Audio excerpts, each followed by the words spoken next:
All right, and good morning, everyone. I'm John O'Loughlin. Welcome to McDuff Lives, and welcome to the second time we've had the pleasure of chatting with Hrvoje Morić.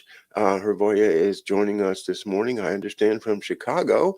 And last time we talked to him, he was down in Guadalajara, Mexico. So the gentleman gets around, but he's made time for us this morning to discuss an article he posted in his Twitter feed, which I think is very, very important that we try to sort out our terms and understand who we're talking about when we say things like liberals, neoliberals, etc. So that's what I hope to accomplish this morning, is at least clarify my own understanding and maybe help other people to sort through the lingo of politics as it really appears today. So welcome, Hrvoje, and thanks for joining me. Thanks for having me back. I love your program, John. I've been stealing some of your guests. I had Mark Kulak on my TNT show recently, and he's fantastic. I need to get you back on. And I thought I'd mention I got a couple books here on this subject, each for like $50 or more. I got I can't see it because of the blur, but it says June 1940, Great Britain and the first attempt to build a European Union, and maybe I can quote some stuff from here, but it's basically along the same lines of that article that I posted from the Straight Council. In fact, they mentioned the Straight Council in here and how, um, it's this is going back a century. The goal here is world government. They openly discuss it, and for me, that's a synonym for globalism, world government, global governance. It's all the same thing. And I got another one here called "Facing Reality: From World Federalism to the CIA." Cord Mayer, who also joined the World Federalist movement, and mentions the Straight Council, the article which I posted. And I'll just upfront say that I studied international relations, and I don't have a liking for the isms, the theory, like liberalism, as you say, neoliberalism, um, internationalism. And for me personally, I just kind of, because I think one of the issues is some of these folks, these neoliberals or liberals, I think they're disingenuous. They might call themselves as liberal, but it really means something else. And that something else for me, basically, it's globalism, and more specifically Fabian socialism, which a lot of the British elite, they're the Fabian socialists, and by hook or by crook, what we're experiencing today might be called it's liberalism, it's liberal internationalism, but it's basically Fabian socialism. So that's sort of my their intro. And that are the article. I subscribe to the newsletter of the Straight Council for a Union of Democracies. They're like probably almost a century old, 80, 90 years old. And for me, the important thing there is the world government, because we're now in it already. We're already in world government, and we're watching the rest of the bricks being built. Did you use that term intentionally, the BRICS? No, but there you go. Well, okay, let me, first of all, I'm delighted to get Mark Kulak of Housatonic Lives out there and more audience, because his passion, as well as his ability as a professional systems analyst, it allows him not only to do great research, but to document it, to explain it in a way that makes sense. And just to give a plug for a 1 p.m. Eastern Daylight Time show today, which he will be involved in. It's a Twitter space with J.J. Couey, the biologist, also with George Webb, the investigative journalist. And that ought to be very interesting. So just to let people know about that on Twitter at 1 p.m. Eastern Time. In response to what you said, I think you just basically uh, you tied it all together for me, because I'm looking at it as a Fabian project too. And so I've done a number of shows on the Fabians, and you can hopefully you can still find some of them, although a lot of my YouTube channels have been struck by the YouTube gods that think they're gods. But these Fabians are real, and they are executing a program for which they say in their program, we are the tortoise. We are. Where's my Fabian turtle? Here he is. Mhm. Here he comes. Now he's just going to creep into your life, and you're not even going to notice it, And then all of a sudden, we strike. When we strike hard. And the big turtle becomes the big monster, and strikes out, like, I'm gonna take over the world. And then he's got it. The big turtle that the world sits upon now owns the world again, and all is right with the turtle universe. Well, that Fabian vision of George Bernard Shaw, H.G. Wells, the Webbs, and the extensions of that are this one of the big subjects of my own research, and my own belief is that the Fabians insinuated their way into the British Liberal Party, and then from the British Liberal Party they were able to make a jump into the American Democratic Party and kind of exert what appeared to be a benign influence, but what is actually a Fabian influence upon Franklin Roosevelt's policy. In his third term, he starts to have a policy that's identified as the New Deal. And from there, I think the Fabians have made great strides in presenting themselves as traditional Democrats, like the FDR. FDR. What Democrat doesn't respect FDR? And then from there, just bring it on up into the present time, so that we're really are looking at the completion of this crazy Fabian idea that comes out of the 19th century British elites and pseudo intellectuals, because they all thought they were smartest people on earth. Of course, that was unfortunately a big illusion for them, but they didn't know it. And it's like the dead hand is still running the machinery. So I think we're in 100% agreement on how we've got here. I'll just back up though for the audience to give you my own context of it, and I think perhaps most people would identify with this idea that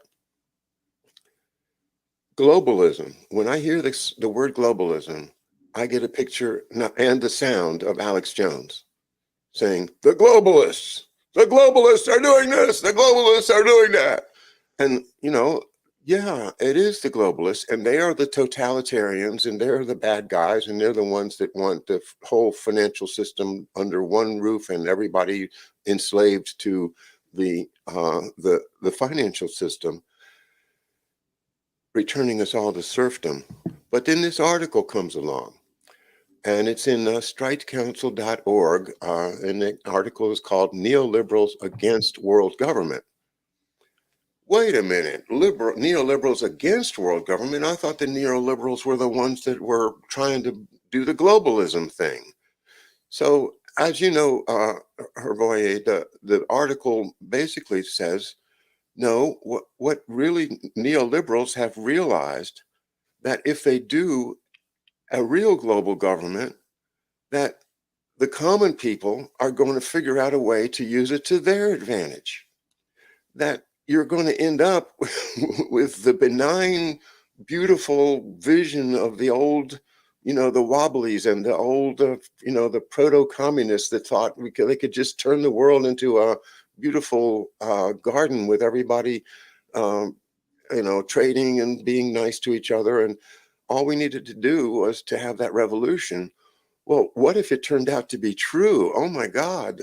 Then these concentrated wealth people are going to lose their power. So the article goes on to make the comment that what they really are looking for is regional powers. That they don't want the whole world to be governed by one one ring to rule them all. They want to have different rings around the world that will cooperate with each other. But the bottom line is that that's the easiest way for the people that have money to keep money, the elitists to stay in control. And by fashioning a regional solution, they can avoid having that global uprising from the common people that the whole thing supposedly started with in the first place. Well, I don't know if that made any sense, but to me, it fits to me with and to pull in one more element, of course, and that is the Rockefeller Special Studies Project in the 50s, which Henry Kissinger was in charge of. And the idea now that, hey, that sounds like those regional groups that the Rockefellers wanted to have, that they wanted to yes, there'll be one ring to rule them all, but it'll all really look like regional governments in which the power is distributed, and they could have different political philosophies in North America and Southeast Asia and Russia, and it doesn't matter because the economy will have been completely lifted out of the control of governments and put in, where it belongs, in the control of the big banks and the Rothschilds and the powers that already be. That kind of wraps up my vision of it. Let's hear how you react to what I just had to say. No, I would just say that you've been nailing everything so far, and I just pulled up a quick definition just to go back of Fabian socialism for folks out there. It's they said it was in 1884, founded in London, late 19th century, and that just as you said, the Fabians rejected the revolutionary doctrines of Marxism and recommended a gradual transition to a socialist society. And I think we're dealing with factions. So as you're outlining, you've got these neoliberals who want world government on their terms. They're the monopoly, the transnational monopoly capitalist class that cut across all nations. That includes Russian elites, Chinese elites, American, European elites. They want, as the article says, world. Maybe we can liken it to the Pax Americana, right? The World Economic Forum Davos reset crowd, who is the international rules-based order, right? And I saw a video yesterday, which was a perfect example of this, from the Brookings Institute. It's part of the same thing you and I are talking about, these globalist think tanks. And this lady comes out and says 3 days ago, the Brookings Institute, that we're having a problem with these countries like Russia and non-aligned countries. They're rebelling against Pax Americana. And I'm paraphrasing. What she's really basically saying is like, you're not allowed to rebel. You're not allowed to, not let us tell you how to run your lives. And that's kind of what she literally basically said that, we're going to tell you your best interests, and you're not allowed to not be part of that. And that's kind of this neoliberalism. But I think we're dealing with factions, because as you get, this is the Tower of Babel. And this is nothing new in history. I believe we may have touched on before. I believe that there was the real previous attempt, at the Tower of Babel with Nimrod. I think that was true history. And God, made everyone speak different languages. I think utopianism always ends up in horror, in my perspective. And so as we get closer to that capstone on the pyramid, you've got these different factions, and you've got the faction, as you outlined, the neoliberals. And then let me just read part of that article. The article, you've got the more collectivist crowd, which is the Straits Council perspective.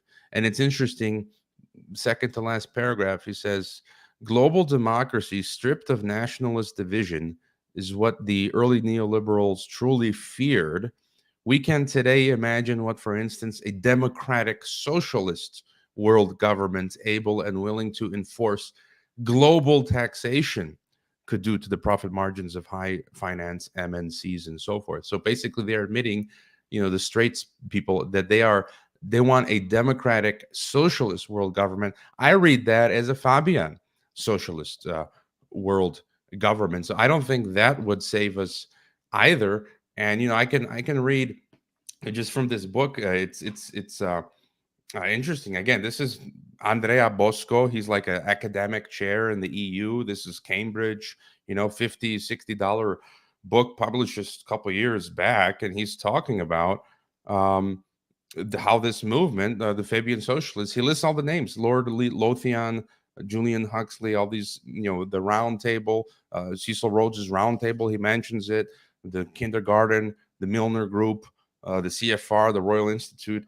And he says this was made up of a number of distinguished representatives of liberal and socialist thought, again, synonyms for Fabian socialism, and how basically they wanted to create this federal union in Europe, the European Union.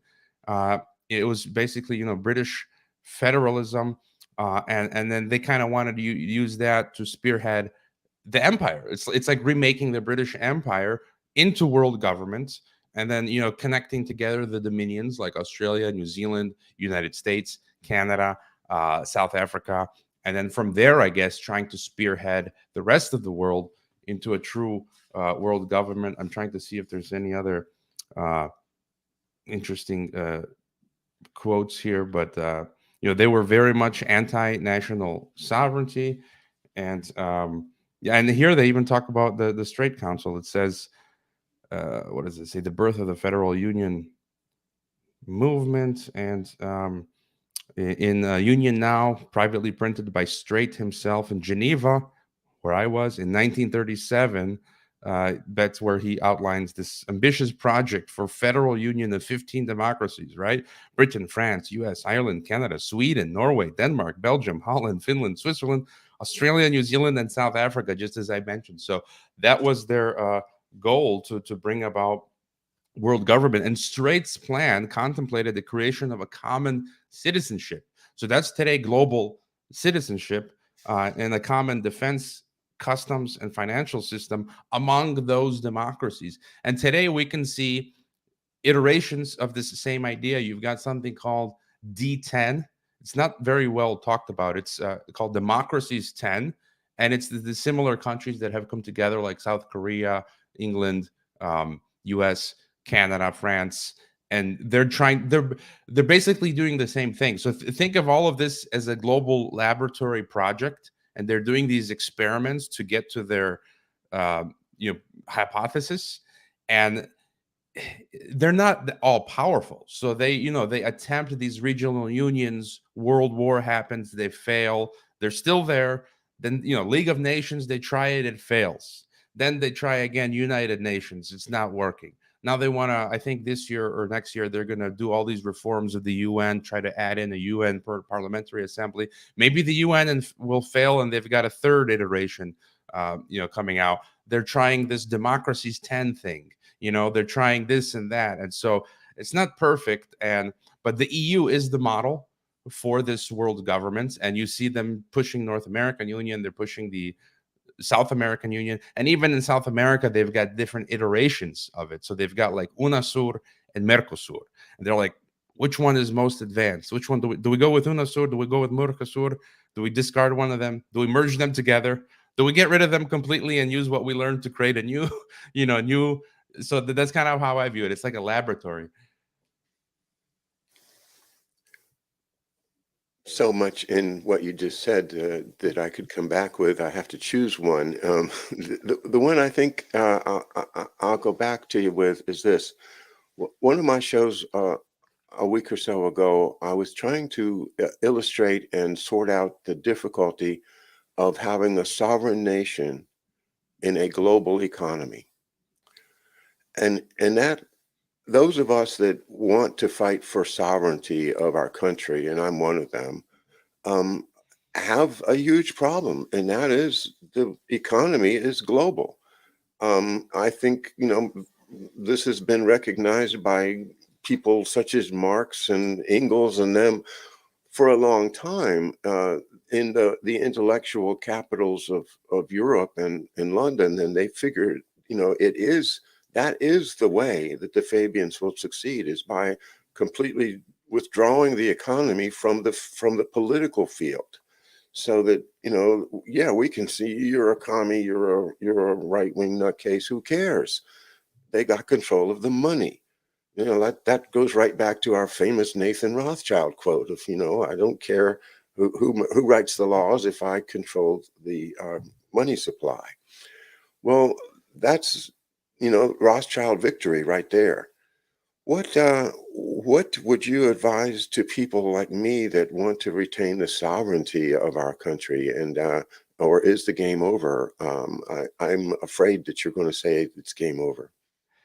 I think that's an important point you bring up. And what they have done and are doing is they're changing the rules of the game. We were playing chess, and then they switched out the chessboard for you know, checkers board.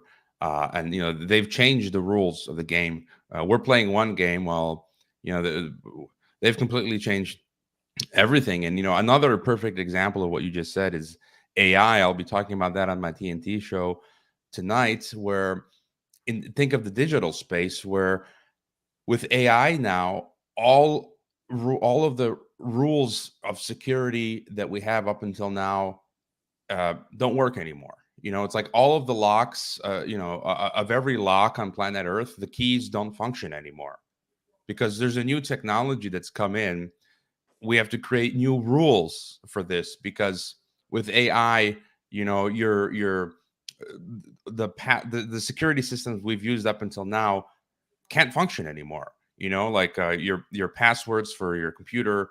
And I'm totally against digital ID because I think it's the totalitarian control system. But I think it's logical to admit with this stuff that they brought in, you actually need digital ID to control, this the damage that AI is doing, because you won't know who you're talking to on the phone. It can mimic your children's or parents' voice.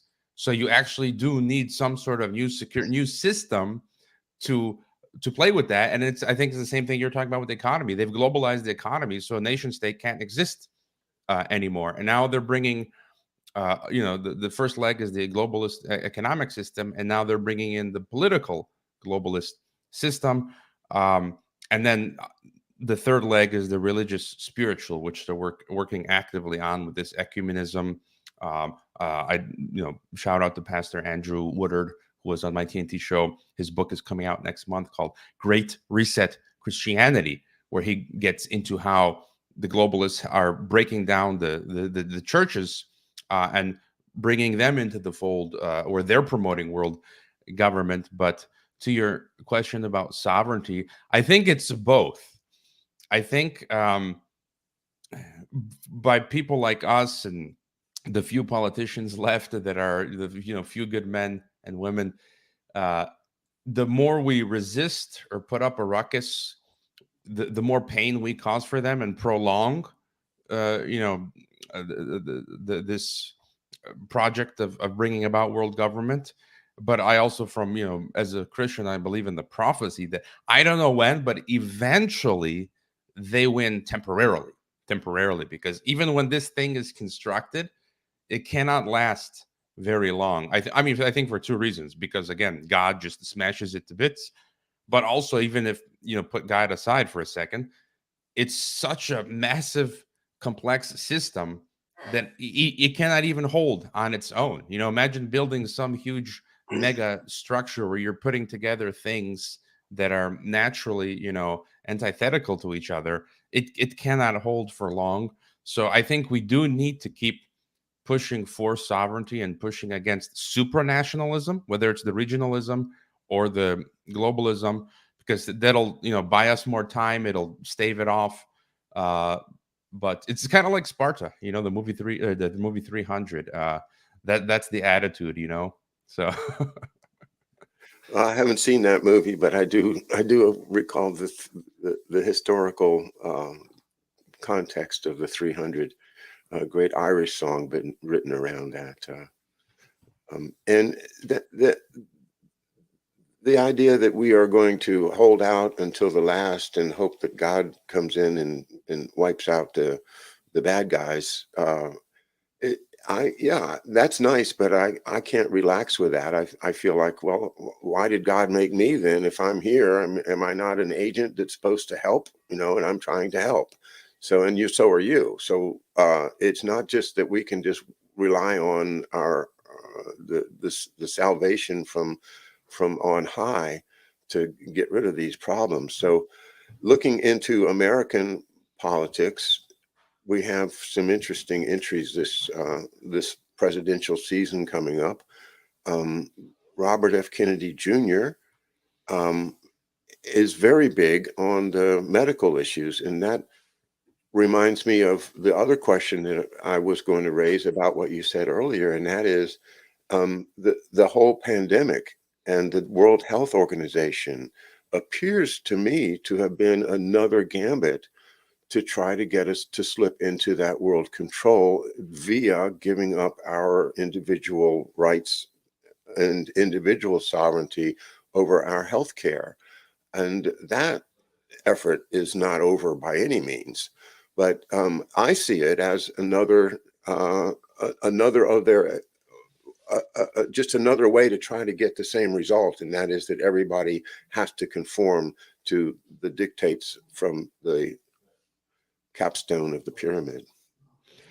Yeah, I mean, and just to add what you said, I do believe at some point, Gandalf, God will come. But my point also was that I'm or you, we need to be active still. I'm not like giving up and waiting for, just waiting for God to come. It's like in Lord of the Rings, Aragorn and Frodo and the elves, they're all doing the best they can up until that, and that moment might not come even while I'm uh alive. But then to what you're saying with the WHO, I mean, they are incessant, they are relentless, the globalists. And just as you say, it's not over, it's never going to be over. They just keep coming at us with waves of orcs.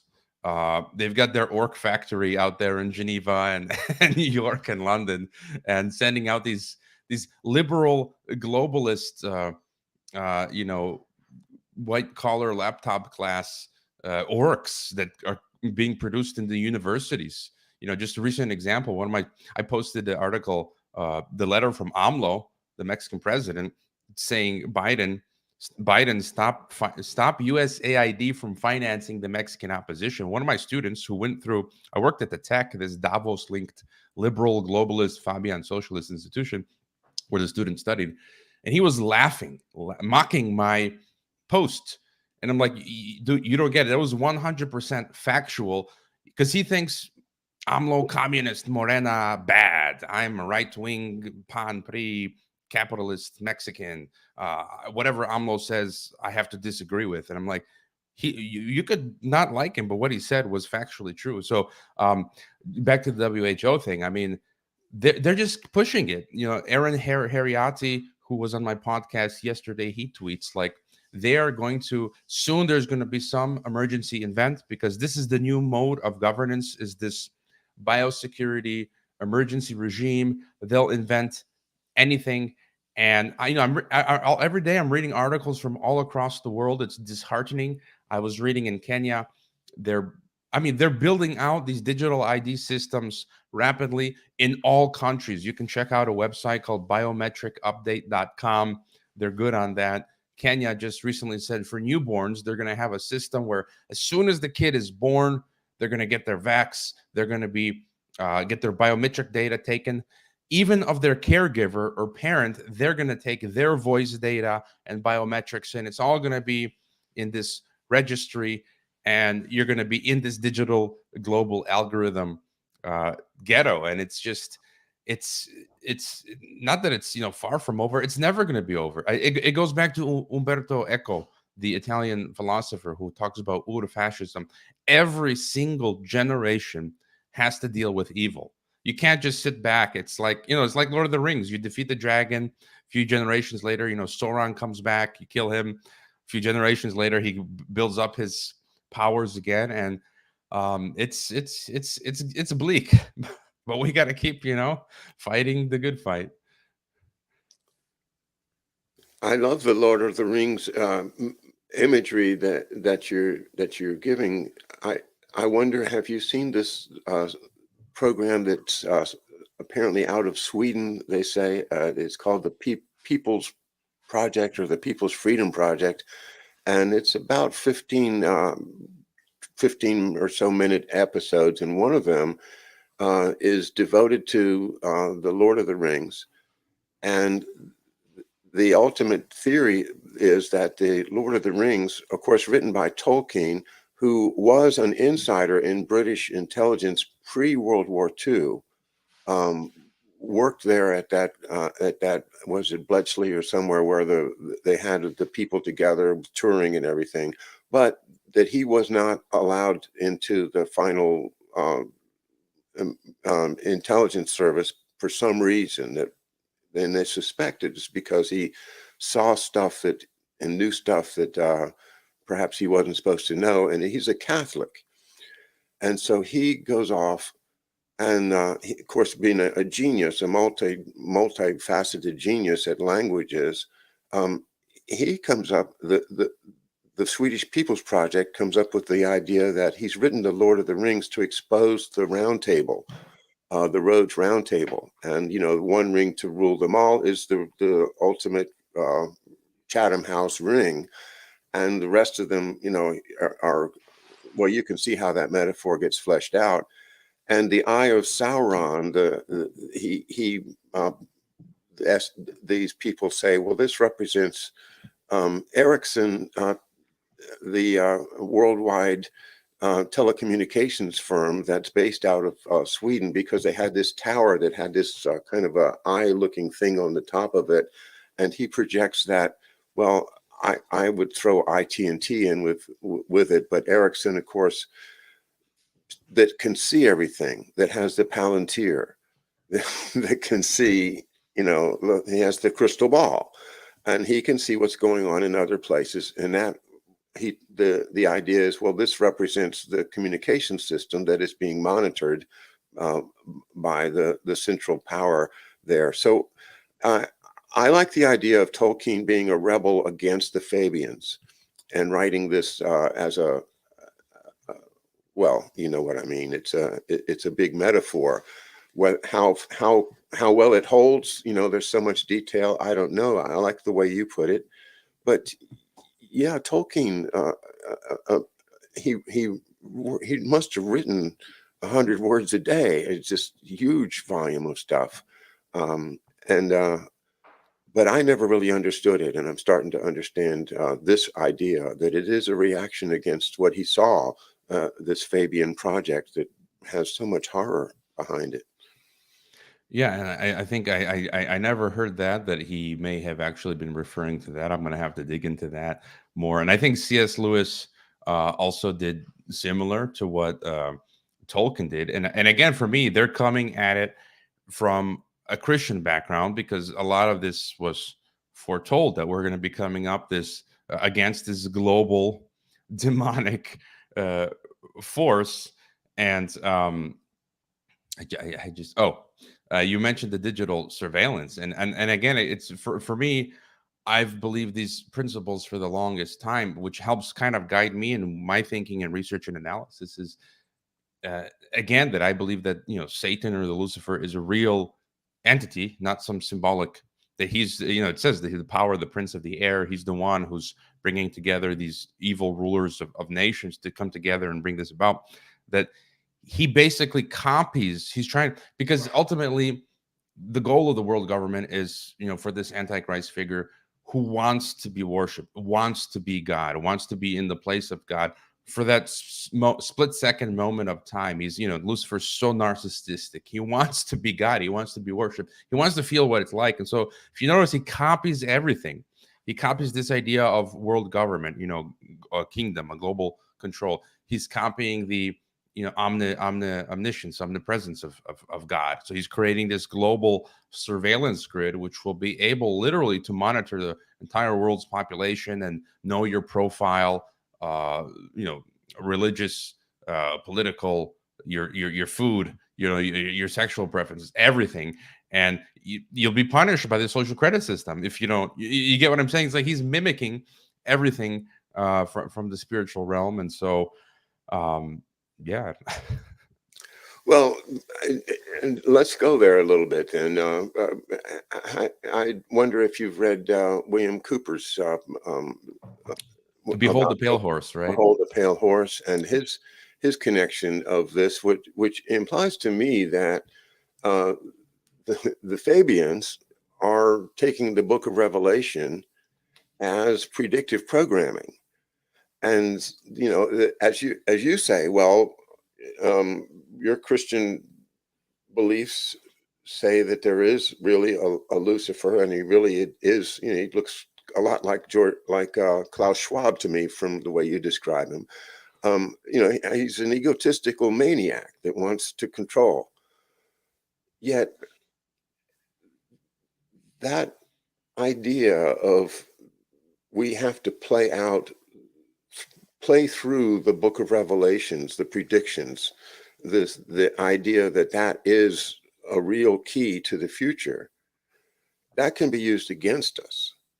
And that idea that these Fabians have of a inevitability of Armageddon can let you, in a way, kind of think, oh, well, I guess the nuclear war is the only way this thing's ever going to end. So, who cares? Go ahead, let Biden push the button, let Putin push let's just get it over with.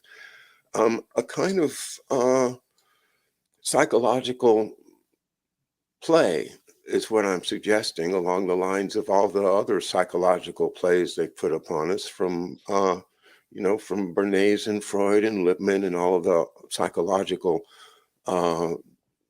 marketing or public relations, as they call it. But what it really is the preparation of the population to be divided between this small group of elites that runs everything and the rest of us that are supposedly these happy serfs, that we don't know anything, but we are happy because we don't have to know anything because everything's taken care of for us, until that day that it's time for us to get expired. The introduction of the New World Order through predictive programming and using people's, as children, you hear about, the Bible, and you get Bible stories, and you think, well, okay, well, maybe Putin is Satan, or maybe, she is Satan, and we've got to have this war. And so I'm going to go join the military because I want to be on God's side, and Gott mit uns, God's always on our side, right? I don't know where I'm going with this, except for to just give you, that's my reaction. I consider myself a Christian too, but I don't necessarily think that the Book of Revelations is something that I should rely upon as a guide to the future. That's just mine.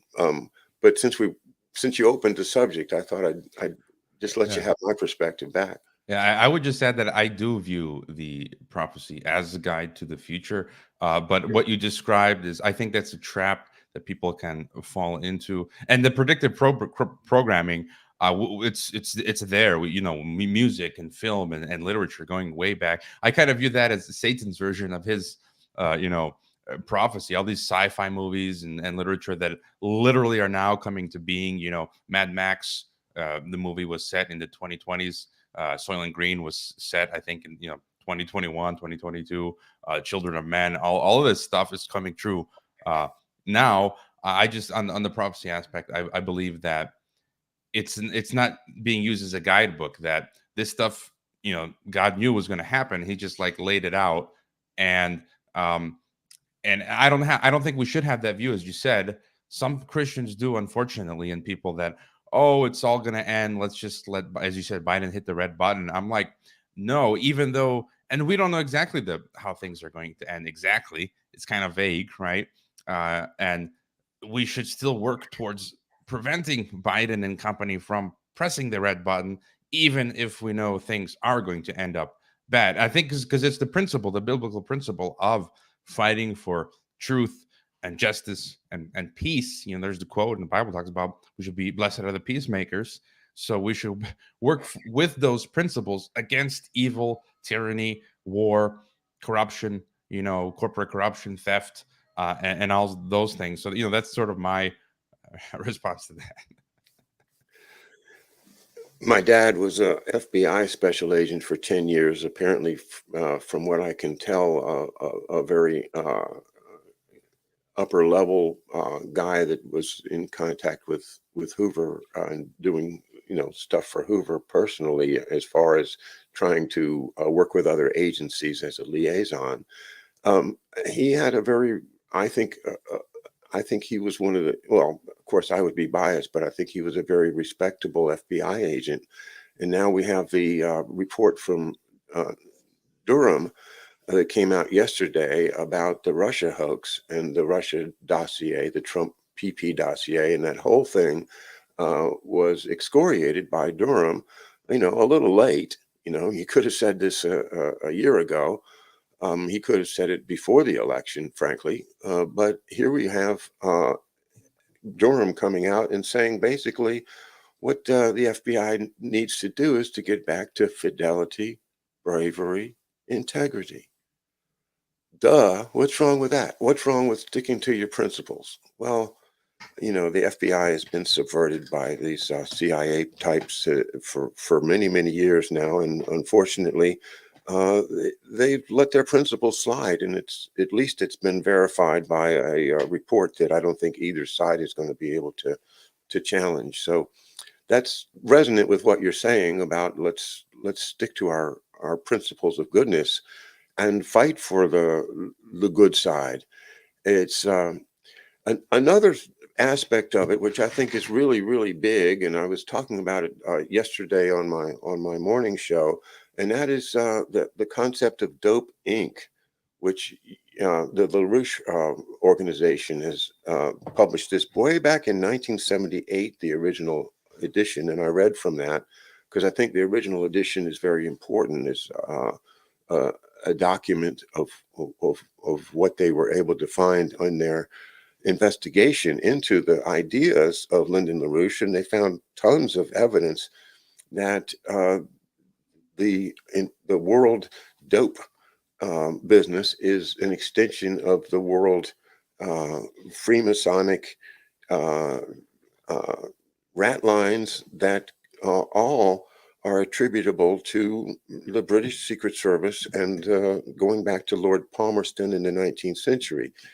So the theory, the hypothesis developed in the book is that as part of the British never-ending attempt to destroy the United States of America that's existed ever since we first won the Revolutionary War, that the British have been running ops to destroy our country, including the Civil War.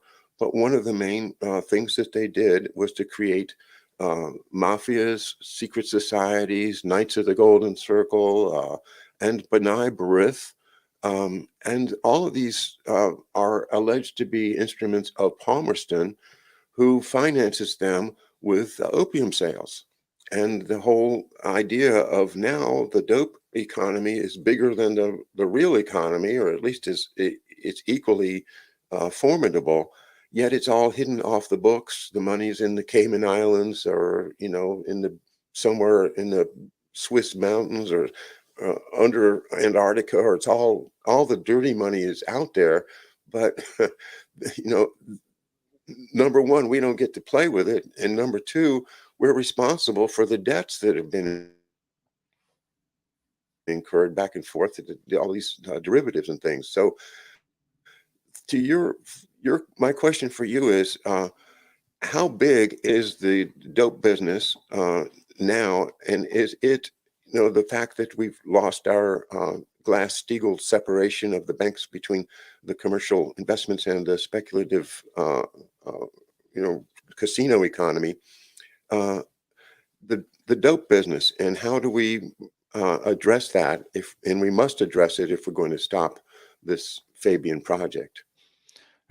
Just I'm familiar with that book, Dope. I had a PDF somewhere. I haven't read the whole thing, but snippets of it back in the day. And when I was in grad school in Geneva, one of my professors told me he would tell us out. He was even back then he was had a fear of being canceled. So we would meet at the train station on a rainy day in Geneva over a beer, and he'd tell me all about Bilderberg. And he's like, "Go." This is funny. This is 2009. He's like, "Read Thierry Meyssan of Voltaire, the French intellectual, who I ended up having on my podcast a year or two ago." So it's amazing I get to meet all these people. And then he told me to read Executive Intelligence Review as well. My professor LaRouche, what you're talking about. And just before answering your question, I did want to mention, a week ago I was hanging at me. Had a new Mexican friend who worked as state police in Mexico. He had been on the beat, but more relegated to the administrative office work. And he quit because he told me that there are good men and women in the Mexican police force, but there's so much corruption. And then when he'd be out on the beat, the other cops in his crew would be extorting citizens. And he didn't want to, because he's a Christian, he didn't want to participate. And it got to the point where like they force you, because it's a group thing, right? Peer pressure. And it's like almost you can't not participate. So he just ended up quitting because he couldn't handle it. I mean, I think that's kind of a microcosm of the situation wherever in the U.S. and in Mexico. But he never participated in the corruption, and he just ended up quitting to that way not be tainted by it. But to your question on dope, I recall people like Daniel Estulin, former Russian FSB, who lives out in Cancun, in Mexico, where I live, and he's been on my program. I've spent a day with him.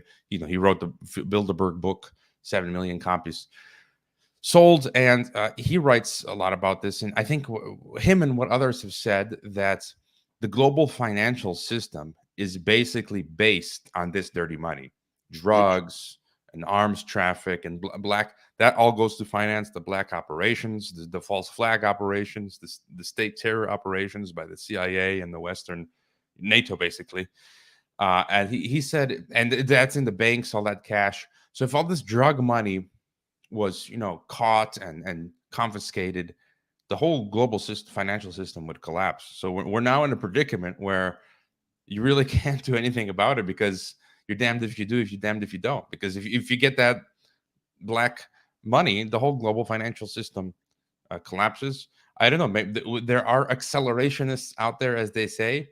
If you think that's the way to go, just let it collapse and rebuild. Okay, maybe that's one option. But yeah, I mean, this is just the way the world works. The British Empire financed the opium, got from India. They got all the Chinese addicted, and some people say the fentanyl crisis is the reverse opium war now here in the US. And yeah, they want to balkanize and break up the United States. And initially, actually, and I think they're talking about it in these books that I have, and many such others, that the British elite in the 19 teens, the Round Table, all these usual suspects, they first tried to co-opt the American elite to continue with this project. And maybe they're failing now, and they need the US for whatever reason. We can see they need to break up the US. It's too strong economically and politically. So they're flooding the borders with migrants like we've never seen. Maybe flooding with drugs, and they're trying to break up the US, because I think in the true world federation or world government, you cannot have a polity that's too strong, that could provide resistance, or could end up dissolving, leading to the dissolution of the World Federation. So you have to kind of, break things into pieces. And so, yeah, I think that's what they're going for. Well, certainly the goal of the Fabians all along, and before them, the Palmerston and the British foreign policy, to to kind of turn us back into a Commonwealth-friendly Dominion. Dominion voting machines can help us get back into the Dominion, as long as we believe what they say. but that the many inroads against our democracy have, and I think to me the final blow against our actual democracy was the assassination of President Kennedy in '63.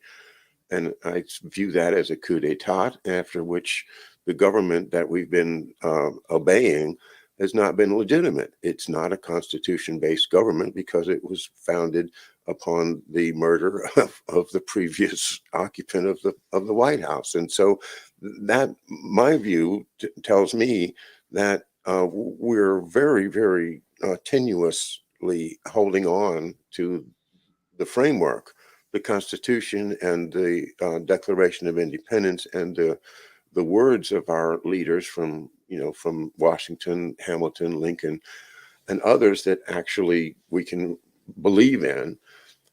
I know that every of these iconic figures has its flaws, and we could always delve into that, but we do have, I think, a very strong constitution that, as long as we hang on to it, and as long as our public servants and our military are swearing an oath, to the Constitution itself, and not to the nation, or not to a political system, but to that document, to uphold and defend and preserve that document. That is the essence of the opposition to this world globalism. And as long as we have sufficient means, as militias are required, you can't have a democracy without a militia.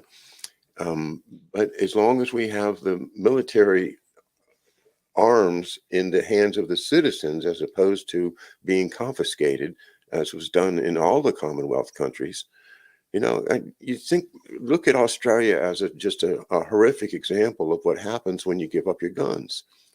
They all just turned them all in, and now the government is completely subservient to the agenda of these neoliberals, these World Economic Forum people.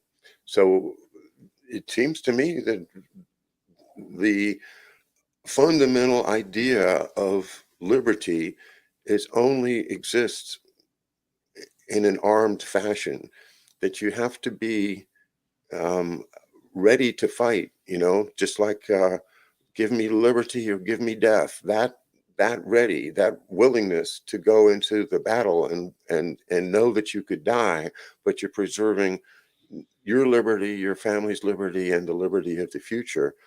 That's what we have.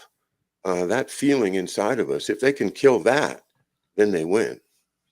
I would share, over the weekend, I was at a small dinner with Colonel Douglas McGregor, Trump's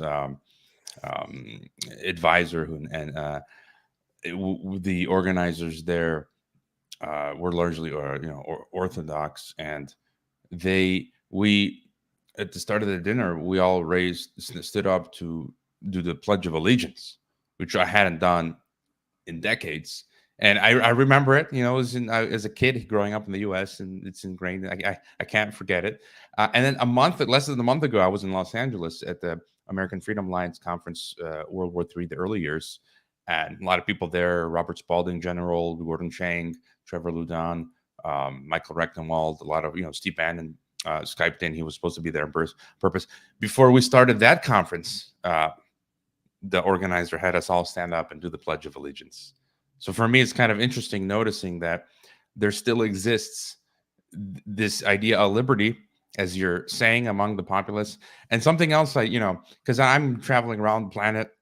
I reside, for now in Mexico permanently, but all this stuff you and I talk about, and I talk about on my shows and podcasts and read about from a distance in the virtual space, everything we're talking about, this tyranny, this globalism.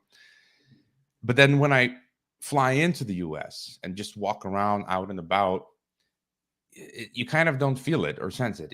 I still kind of feel free walking around here, just everyday America, whether I was in LA or here in Chicago. And it's like, I still kind of feel we've got a buffer. It's gonna take a lot to take down the U.S. So for liberty-minded folks out there, don't waste time, because we're running out of it. We still have some space, but I think the youth is what you said. The danger is this young generation.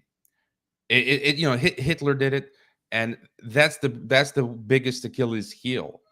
And these Fabian socialists work long term. They've got all the time in the world. And so the biggest danger is this young generation. They're being brainwashed and programmed with the digital technocracy. If they by more than 50% by and large get erased, this idea that these ideals that we've been talking about, we're screwed. That's the biggest danger, because if this young generation doesn't care about liberty and just wants comfort and security, that's game over. That from my view, because there will be no one left to push back. So we have to work actively, working with young folks, mentoring. I think we need to, I think mentorship is important. I was hanging out over the weekend with Rick Rozoff, who's 70 years old. He joined me at the dinner. He's Stop NATO. He's frequently on Lou Rockwell website, but I kind of view him as one of my mentors, or people like yourself, and then getting to meet in person or virtually. And then I think he was also talking about this. I think as you get older, you have to start discipling people in freedom and liberty and everything that is right. Well, thank you very much.